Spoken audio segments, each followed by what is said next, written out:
Bienvenue à cette troisième capsule d'une série de 3.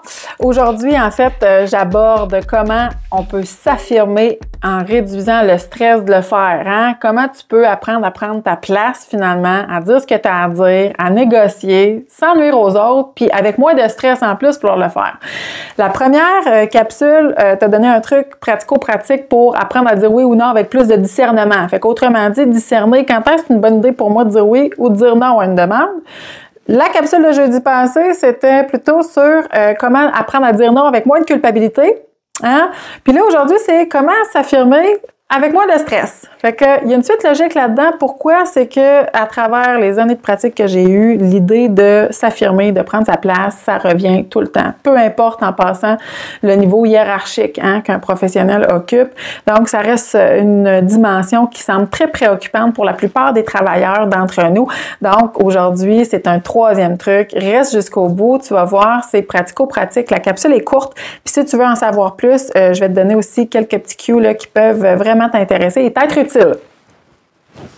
Alors voilà, le truc que je te donne aujourd'hui est tout simple, c'est la stratégie du miroir. La stratégie du miroir, c'est la suivante, c'est que tu vas dans un premier temps cibler une personne avec qui c'est plus difficile pour toi de t'affirmer. Ça peut être ton patron, ça peut être tes enfants, ça peut être tes équipes au travail, si tu diriges du personnel, il y a peut-être 1, 2, 3 personnes parmi ces équipes-là pour qui c'est plus difficile. Bref, tu vas choisir une personne avec qui pour toi c'est plus difficile.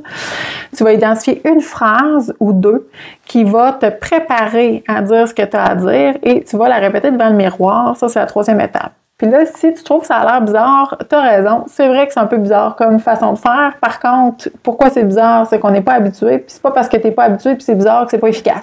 Fait que je te recommande vraiment de le faire pour la raison suivante. C'est que quand tu te places devant le miroir, tu imagines que tu parles à ton boss puis que tu amorces la conversation avec cette phrase qui est donc difficile pour toi à dire.